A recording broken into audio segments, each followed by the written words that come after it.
மக்களே, உங்க மாமிக்கு இந்த கால்ல கருப்பா இருந்து பாத்தீங்களா? அதுக்கு வந்து ஒருத்தங்க மருந்து சொல்லியிருந்தாங்க. என்ன மருந்துனா குப்பை மேனி கீரை இருக்கு பாத்தீங்களா, அதை அரைச்சி போட்டா சரியாயிரும்னு. உங்களுக்கும் இதே போல இருந்தா போடுங்க.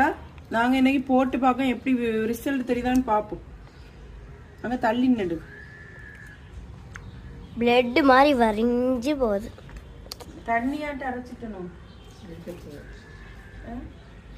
இதே போல உங்களுக்கும் யாருக்காவது கருப்பா இருந்தனா வெறும் குப்பை மேனி கீரை மட்டும்தான் போட்டிருக்கேன்.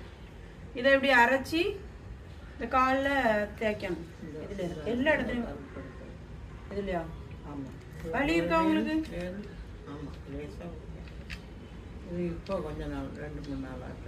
இதை நம்ம கவனிக்காம விட்டா நமக்கு புண்ணுகள் வருமா? நிறைய பேர் அதுல கமெண்ட் பண்ணியிருந்தாங்க.